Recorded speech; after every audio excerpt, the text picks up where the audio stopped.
Good evening, class. We're going to start into chapter 6 in our text and to talk about making, either competitive moves or cooperative moves when you're, I guess, supporting a business level strategy.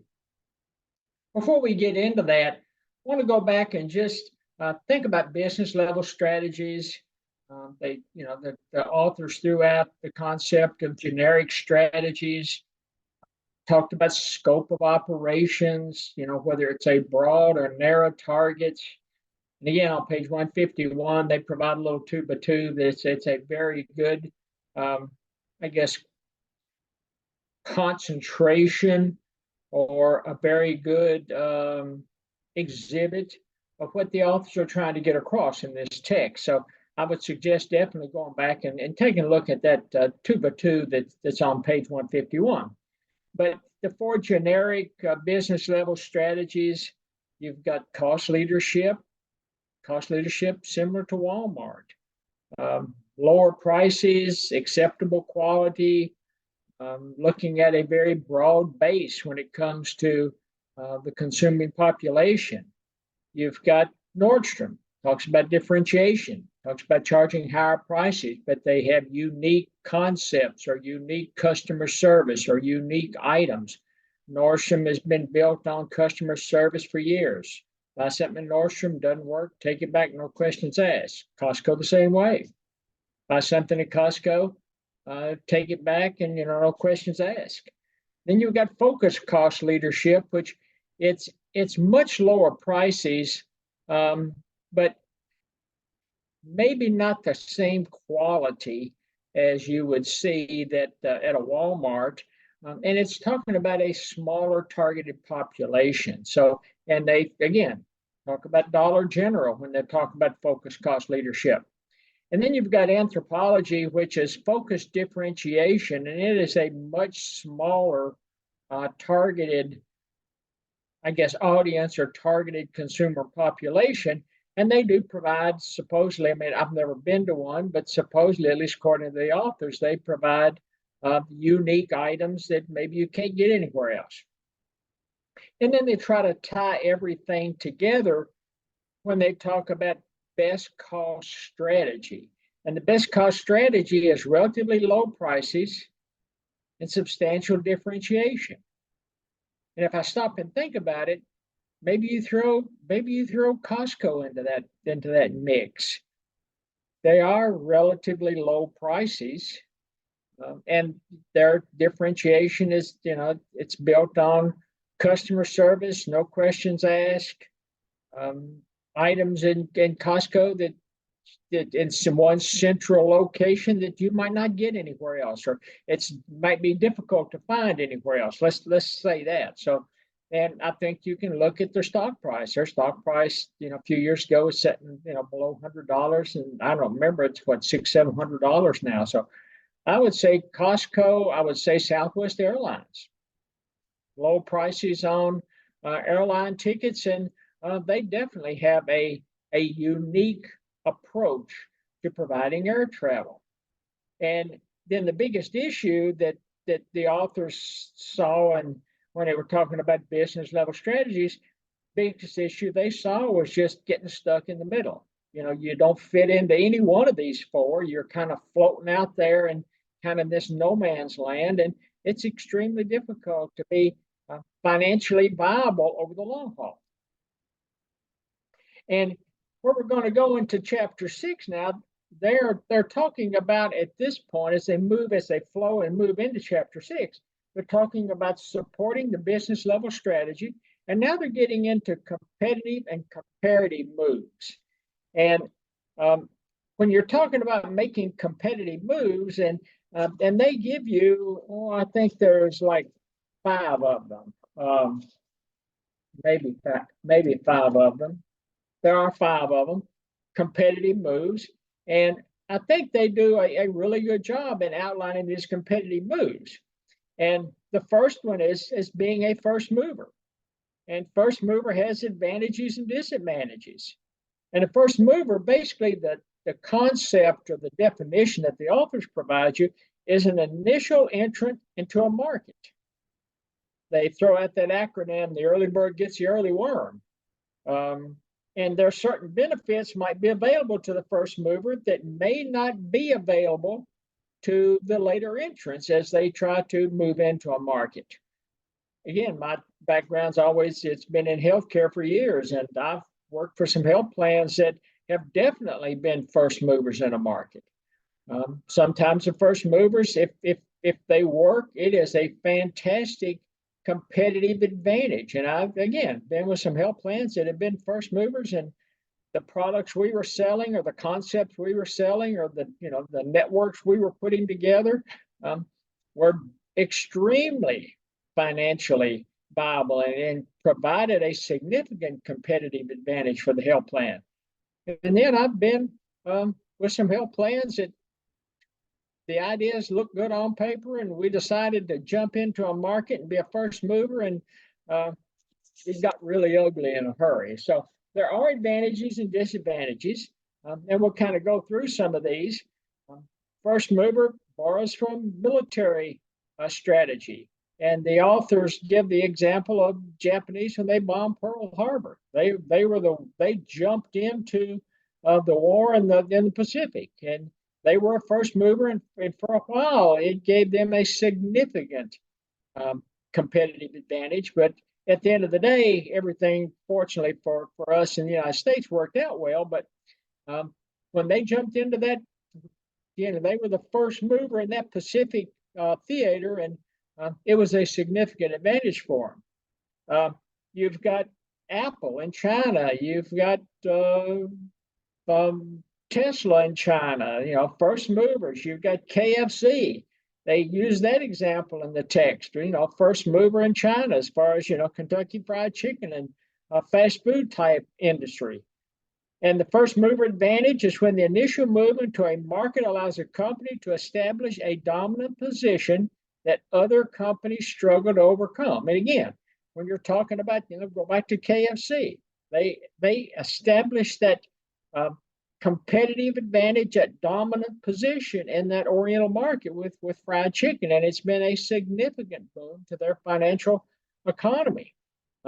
However, being a first mover can be risky, and as I mentioned earlier, I've been on both sides of this financial situation where I've been involved in the attempt or the strategy of being a first mover, and it's almost, to me, it's first mover. At least my experience of being a first mover is it's almost like you're, on the two ends of the distribution, on two ends of what a normal distribution looks like. You can be either on the upper end where everybody wants to be, and a significant financial advantage for the company, or if things go south, you're going to be down here on the lower end. I haven't been involved with too many companies that fell somewhere in the middle. It almost seems like it's almost black or white. It's either great or it's been a disaster. And I'm sure there's a lot of companies that have been kind of in that no man's land that have been a first mover, and it hadn't been the financial boom that they thought it would be, but they did okay. Or some jump in a market and it wasn't the disaster that they thought it was going to be, and or at least that the market thought it was going to be when they jumped in with a new product or trying to open up a new regional market, but then they fell somewhere in the middle and did okay. Unfortunately, again, with my experience, it's been on one end or the other. Some of the risks that can be involved, and if you stop and think about it, it really makes sense. Customers don't always embrace the offering. It could be a fantastic offer. Think about, Apple when they first came out with that little computer. I don't know what, in the 80s they came out with the little kind of portable computer that was competing with I'll just call them the Dells, the IBMs, the Compaqs of the world. But portable computer, and it took a while for the market to embrace it. Knowledge diffusion and public information makes imitation easy. And that's where you've got to really be concerned when you're a first mover, is if you get into the market and you have to educate the market in such a way that you end up with, knowledge, what they call knowledge diffusion, and public information scattered everywhere, especially on the internet like we have it today. It makes it easy for your competitors to imitate or to come to market with a product that may be a little lower cost, may have a few more bells and whistles, and all of a sudden your dominant position or your potential for a dominant position starts to erode. You may have to commit significant resources, and a lot of entrepreneurs that are struggling with, they may have great ideas and they may want to be a first mover, but in a particular market to establish that dominant position, but they just don't have the resources, either financial resources or otherwise, to make that leap into the market. Research and and evidence that the authors talk about it, it's mixed as to success.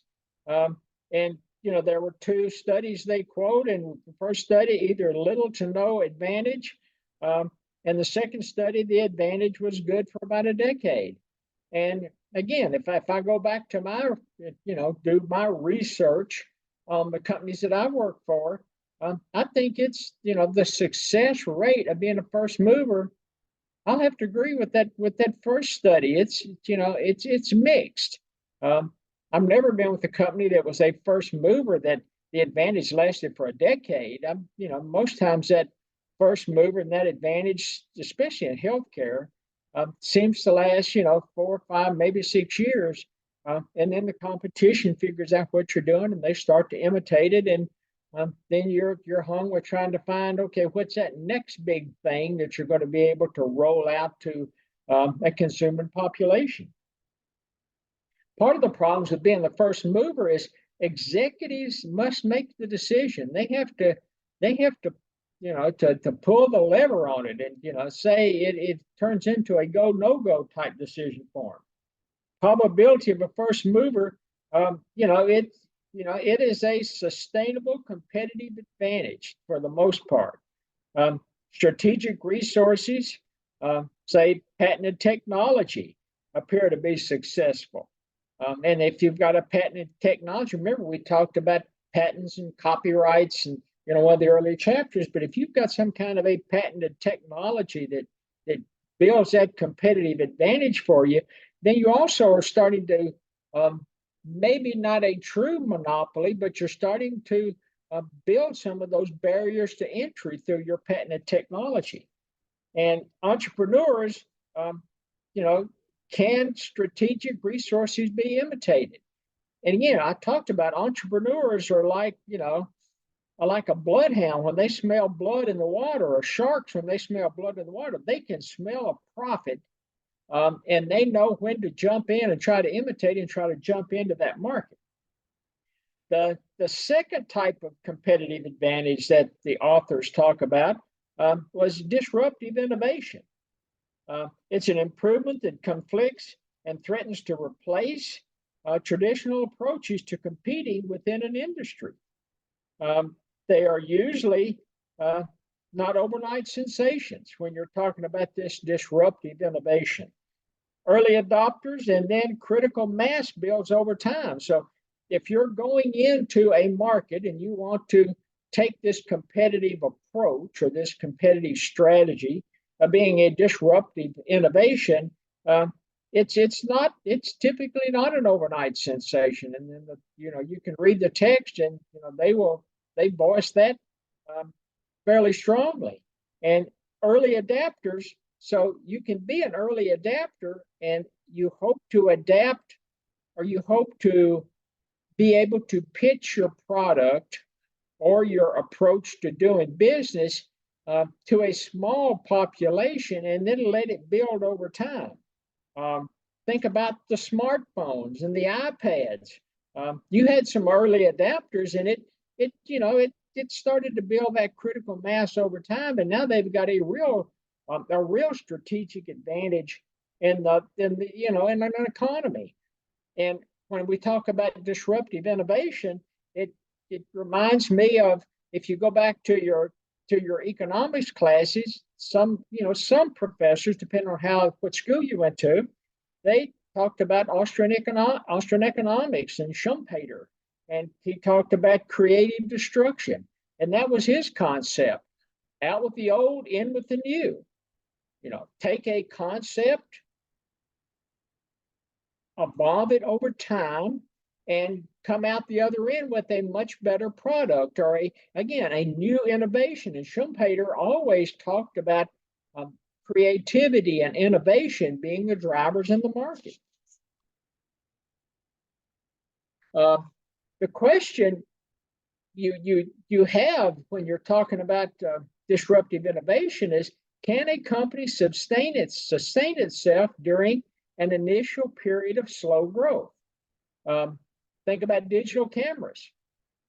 There was a period of slow growth. Smartphone, and it's be wary of future disruptive innovation. So you may have, if you think about cameras, you had the old Polaroid, and then Canon jumped in there with some really nice cameras, and then all of a sudden now everybody's got a camera on their cell phone. So even if you have disruptive innovation, again, Canon out with some of the old Polaroid cameras. So they've gone from film to Polaroid to the Canon type cameras, and all the professionals. And you try to find a camera store.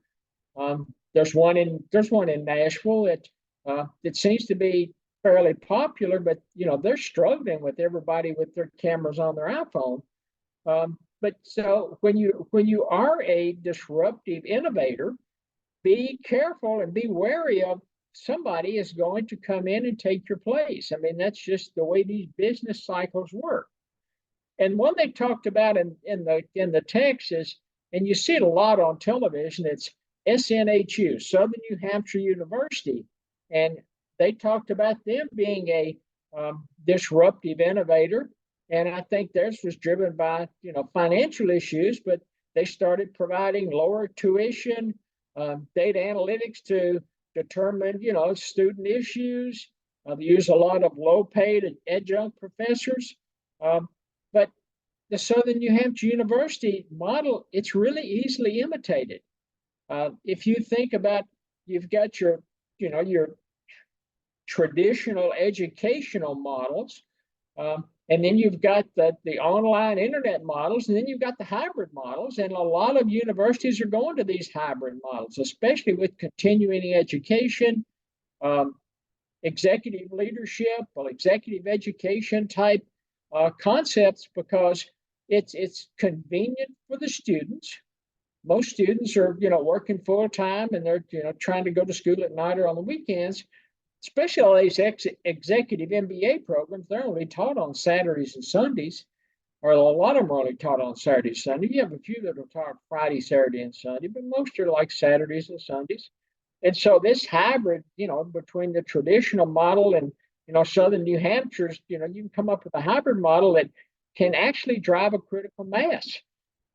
Another thing that I saw a lot of in Philadelphia, up around University of Pennsylvania, there were, I don't say hundreds, but there were a lot of food trucks, and it was disruptive innovation because they didn't have a lot of bricks and mortars. Everything was on wheels, and they were driving around the city, and they had almost a captive audience. They had the students in the University of Pennsylvania. They had Drexel University.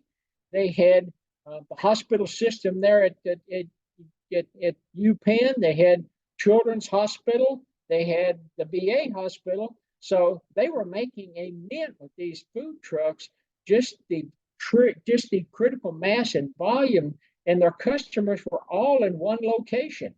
They were moving and going to the customers. Customers didn't have to really get in a car and drive and go sit down and have a meal in a bricks and mortar. So those food trucks doing a thriving business in Philadelphia around UPenn's campus. The third competitive strategy to talk about is footholds. It's a small position that a company initially establishes within a market in which it does not yet compete.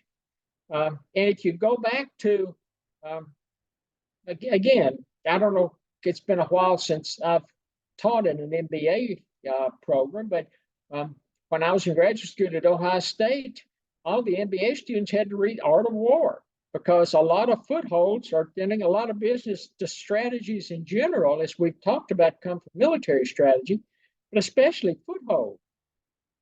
A foothold can be desirable and it can dissuade a rival army from attacking. Quick strike capability if the army decides to expand. And that's the concept of, from a military perspective, on what a foothold is. And it's the same concept when you talk about businesses. You start out with one store or a kiosk, and maybe in a mall, and it kind of builds from there. And they use IKEA as a great example. And I remember when we lived in San Diego, and I can't remember when the IKEA store came to town, but they established a foothold there in Southern California and just kind of expanded out from there. Because and I remember the first time that I went into an IKEA, they had at that time, I think their food court was like hot dogs and pizza and ice cream and sodas. I mean, pretty pretty minimal food court, but it was great because a lot of parents were bringing kids. They were looking for furniture, trying, and it was an inexpensive alternative, to buy what people would call brown furniture. Most of your IKEA furniture at that time was white, but they talked about brown furniture, which is, you think about, walnut and cherry and oak type furniture. And they were trying to get that foothold, and they did extremely well, not only in Southern California, but look at the IKEA establishment throughout the United States. There's a huge IKEA store in Atlanta. I'm not sure I've seen one in Nashville, but the one in Atlanta does a thriving business. And with businesses, so you've got IKEA, you've got Merck has done some of this. You've got Portillo's, the hot dog stand in Chicago that's branched out. They moved one into Phoenix, and that place, it's almost standing room only. And they're selling hot dogs and beef sandwiches and Cokes and French fries, and maybe they have some onion rings and maybe they have some salads. But it's it's pretty. It's pretty focused. You've got Aldi's and Lidl. Aldi's is one of the two German brothers that started creating. They wanted to get into the grocery business. One of them took Trader Joe's and brought it to the United States. Another one took Aldi's and brought it to the United States. So Aldi's is a very focused. To me, Aldi's is almost like it goes back to kind of a position that I guess it'd be more like Dollar General stores compared when they were talking in chapter 5, comparing Dollar General to Walmart. Aldi's and Lidl, mostly groceries. They have a couple of aisles, both in Lidl and both in Aldi's, that are kind of like Aldi finds, or what's new to Lidl, and it's like one of a kind stuff that shuffles in and out. But majority of their business is not a lot of clothing, maybe a little clothing in these Aldi find aisles, but it's mostly grocery store items. And to me, the Aldi and the Lidl products, both high quality, low prices, great opportunity. But again, they take that concept of a foothold. They get a store here, a store there, and then they start expanding. Businesses start again with one store or kiosk in a small mall. Once brand recognition is established, then more stores can expand. IKEA did that, Aldi has done that, Lidl's done that, Portillo's done it. Emerging areas of medicine, that's where they were talking about Merck. And you have fast food chains, and that's where you're talking about things like Portillo's fast food chain. So that's where you're talking about a foothold. And then number 4 is when you're talking about a competitive business strategy, you're talking about blue ocean strategy, creating a new untapped market rather than competing with rivals in an existing market. Again, it goes back to the art of war. It is best to win without fighting. And so that's what they're doing in a blue ocean strategy. Instead of trying to outmaneuver competition, try to make competition irrelevant.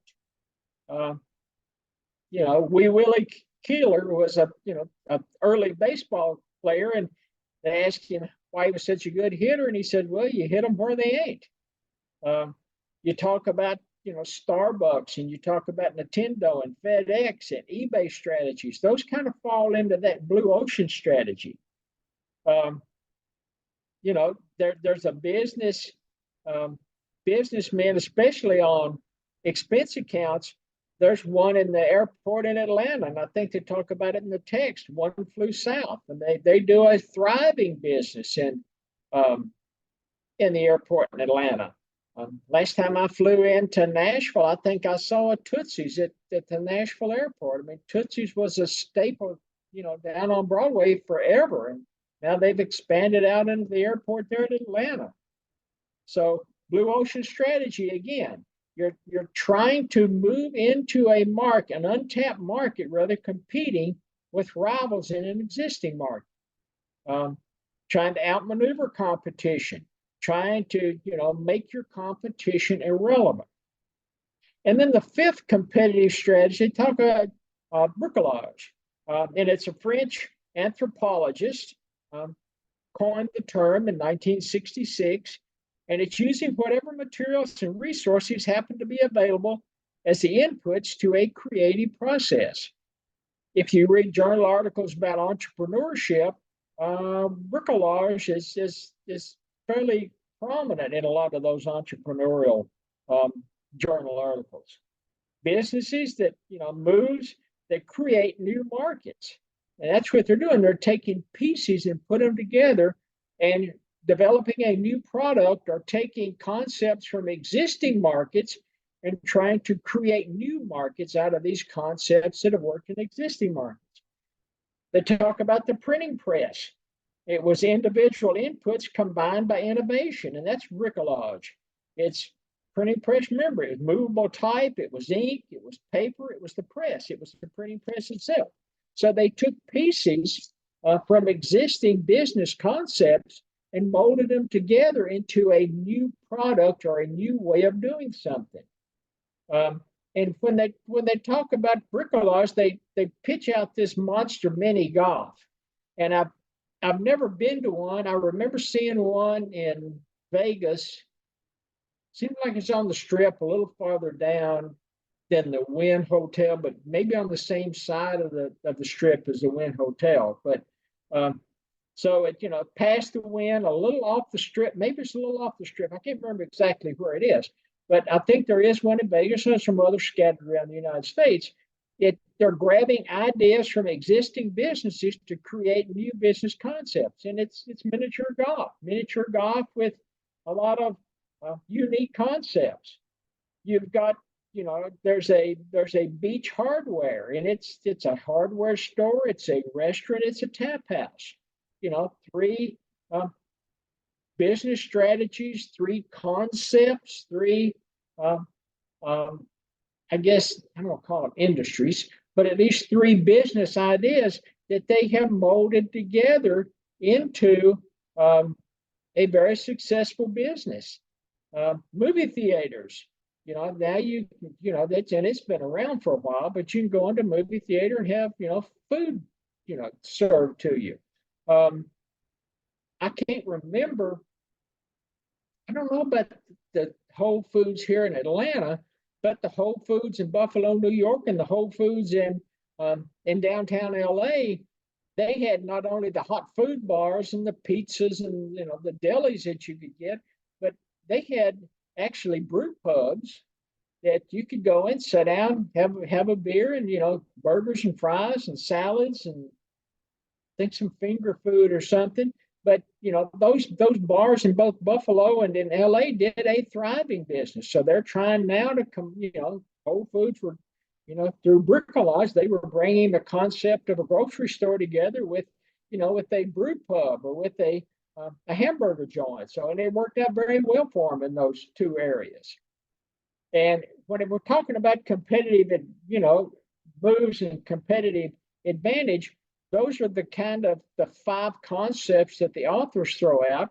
And we're going to stop for a few minutes here. And when we come back, we're going to talk about as a business or if you're ever a business owner or working for a business, how are you going to, so we've talked about competitive moves in the first segment here. So companies, businesses, this is how they establish their competitive moves and build that competitive strategy.